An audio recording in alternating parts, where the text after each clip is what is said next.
Türkiye'de her 2 internet kullanıcısından biri haftada en az bir kez uydurma haberle karşılaştığını söylüyor. Bir ülkedeki medyanın özgürlüğüyle o ülkenin ne kadar dijital medya üzerinden kutuplaştırılabileceği arasında direkt bir bağlantı var. Türkiye'de de bizim tespitimize göre aşağı yukarı %64 insan herhangi bir siyasi toplumsal meseleyi tartışırken böyle bir kutuplaşma pozisyonundan düşünerek davranıyor. Sistemin kendi içinde bir sahte üretme yeteneğinin artırılmasına dayalı bir döngü var. Tarih ister ekonomik, ister siyasi motivasyonlarla olsun, limitler olmadığında dikkat tacirlerinin ne kadar ileri gidebileceklerinin örnekleriyle dolu. So what we have in the first place is major corporations which are parts of even bigger conglomerates. They make money from their advertisers. Well, what point of view would you expect to come out of this? Cümleten merhaba. Unutmadan buraya okkalı bir başlangıç noktası koyuyorum ki daha sonra dönüp baktığımızda evin yolunu bulabilelim.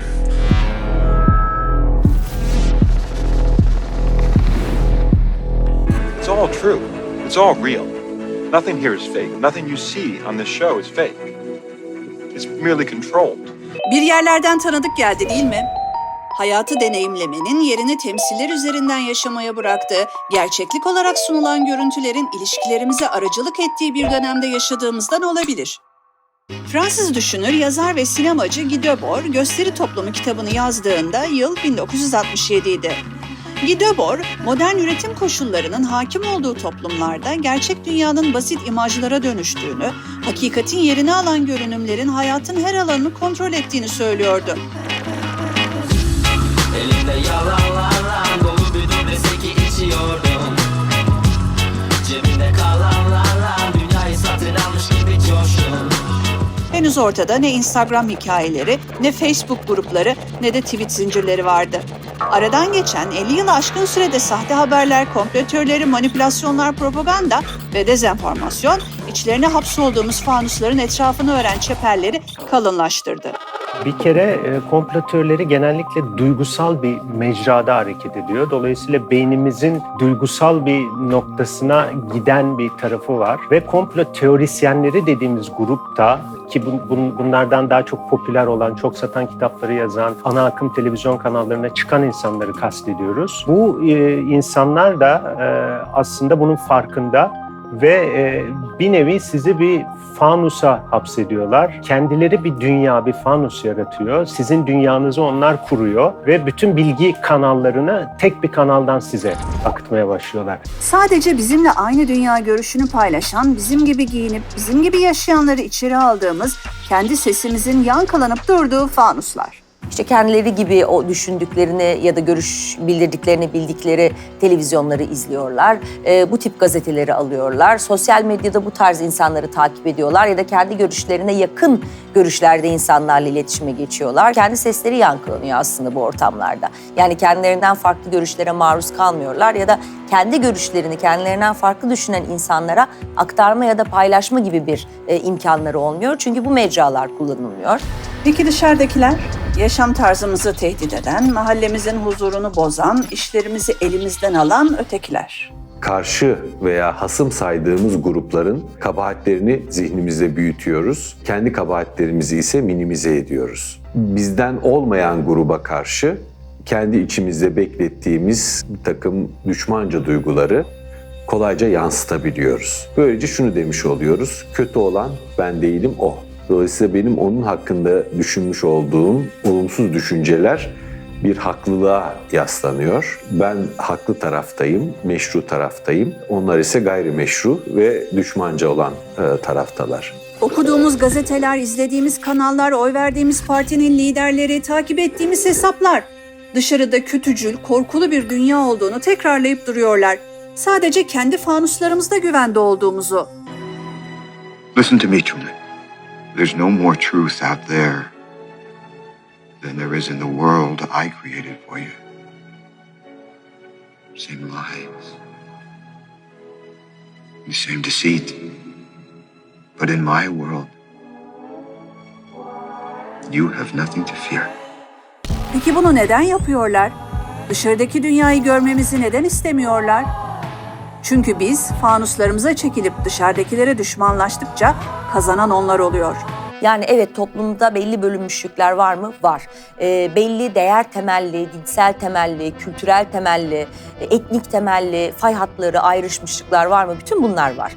Ama bunların kutuplaştırıcı biz ve onlar ayrımına dönüşebilmesi için yukarıdan bu şekilde besleyici bir siyasi söylemin ve bununla eşgüdümlü siyasi pratiklerin bir arada gitmesi gerektiğini görüyorsunuz. Kutuplaştırıcı söylemin ve pratiklerin ne yazık ki özellikle popülist liderler nezdinde olumlu siyasi sonuçları oluyor. Yani kutuplaştırmanın kazandırdığını eğer bir siyasi lider görüyorsa, nitekim bunun faydasını seçimlerde elde ediyorsa o zaman bu kutuplaştırıcı söylemden vazgeçmesi çok zor görünüyor. Çünkü en nihayetinde siyaset dediğimiz hikaye aslında siyasetçiler için kısa vadede iktidarı ele geçirmektir ve iktidarda kalmaktır. Bunun çok da fazla ötesini ya da uzun vadesini düşünmezler.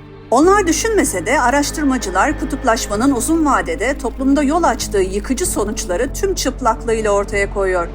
Kutuplaşma derinleştikçe gerçeklerle olan bağımız zayıflıyor. Kutuplaştırıcı politikaları demokrasiyi geriye götürücü pratikler izliyor. Temel hak ve özgürlükler zayıflıyor. Alternatif sesler kısılıyor.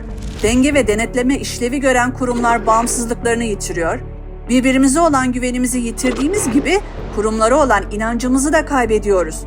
Biz akvaryumlarımıza çekildikçe ortaya çıkan tablo bu. Peki çözüm ne?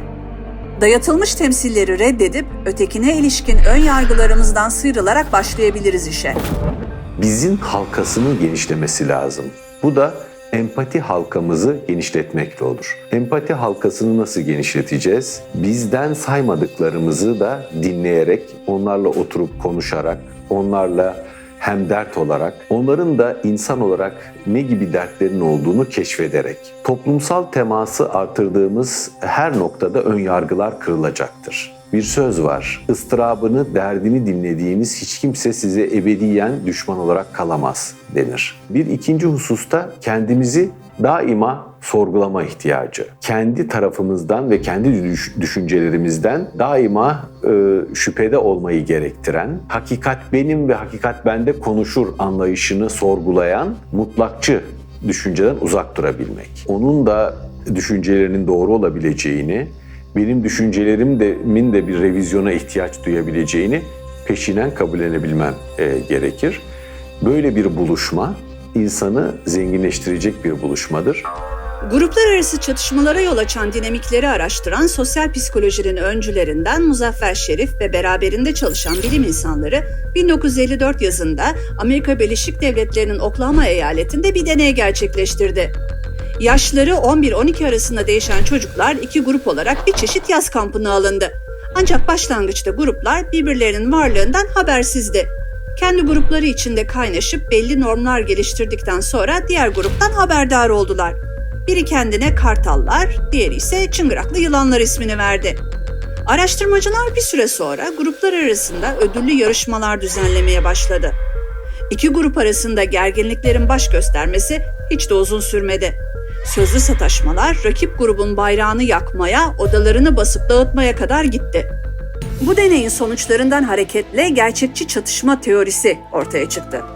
Bu teori, sınırlı maddi kaynaklar üzerine gerçekleştirilen yarışmaların, yarışan grupların birbirlerine karşı olumsuz tutumlar geliştirmesiyle sonuçlanacağını söylüyor. Bu olumsuz tutumların üstesinden gelmek için de temasın ve ortak amaçlar için birlikte çalışmanın şart olduğunun altı çiziliyor. Toplumsal kutuplaşmayı derinleştirmeyi amaçlayan aktörlerin yalan haberlerle karşı grubu mutlak kötünün temsilcisi olarak resmetmesi de bu yüzden. Mutlak kötüyü temsil eden bir faillik söz konusu. Bu kötücül bir faillik, şeytani bir grup. Bazen bir kişi ama çoğu zaman bir gruptan bahsediyoruz. Michael Barkun'un vaktiyle yazdığı kitapta bu üç özellik çok ana özellik. Bu üç özellik çok çalışıyor aslında baktığımızda. Hiçbir şey tesadüf değildir. Hiçbir şey göründüğü gibi değildir ve her şey birbirine bağlıdır. Bu üç prensibi uyguladığımızda aşağı yukarı komplo teorilerinin çok büyük bir kısmına uyan bir özelliği var. Mümkün olduğu kadar sabırlı olmak, araştırma yapmak, o fanustan çıkmaya çalışmak önemli bence. İnternet okuryazarlığı diye bir uğraş varsa bunu geliştirmemiz lazım. Bilim insanları yalan haberler ve komplo teorilerine karşı kuşanabileceğimiz en etkili kalkanın eleştirel düşünce ve medya okuryazarlığı olduğu konusunda hemfikir. Bu konuda örnek alabileceğimiz bir ülke de var: Finlandiya. Birçok global endekste olduğu gibi medya okuryazarlığında da zirvede Finlandiya. Bunu sahte haberlere karşı ülkece açtıkları topyekün savaşa borçlular. Ülkede 7'den 70'e herkes medya okuryazarlığı kurslarına erişebiliyor. Eleştirel düşünce okullarda tüm derslerin bir parçası. Peki bizde durum ne? Türkiye'deki medya okuryazarlık eğitimi konusunda söyleyebileceğim en iyimser şey bir çaba var. Ama bu çaba yeterli mi? Çeşitli alanlardan baktığımızda yetersiz. Birinci alan çocuk odaklı. Doğru. Ama odaklanmamız gereken tek yer çocuk değil. Yaşlıların, yaşlı internet kullanıcılarının da aynı şekilde medya okuryazarlığı eğitiminden geçiyor olması lazım. Hani e-devleti düzgün kullanamayan bir yaşlı, haberi doğru mu değil mi diye bilmeden yeniden üreterek kullanıma sokan bir yaşlı. En basitinden politikacılarımızda bile bunu görüyoruz. Çocukların eğitiminde şu anda ilköğretim safhasında 6. 7. 8. sınıfta belli saatlerde 2-3 saatlik bir seçmeli ders olarak veriliyor medya okuryazarlığı eğitimi. Bunun bir kısmı sadece dijital medya okuryazarlığı. Az.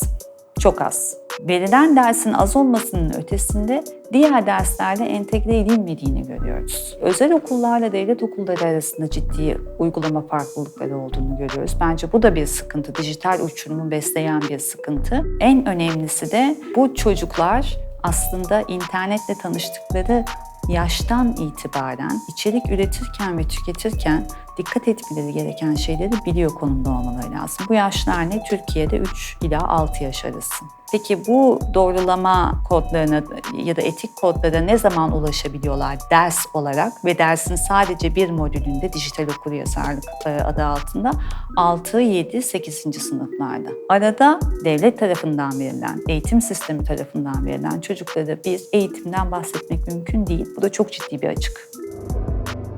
Fanusun çatırdayan çeperlerine dayanma gücü veren de tam olarak bu açık. Hakikat olarak sunduğu temsillerden şüphelenmeyeceğimizi, gerçekle sahte arasındaki çizgiyi asla fark edemeyeceğimizi düşünmesi. Ama artık çok geç. Hapsolduğumuz fanuslardan çıkabileceğimiz kapı da göründüğüne göre geriye sadece o kapıdan çıkmak kalıyor. In case I don't see ya, good afternoon, good evening and good night.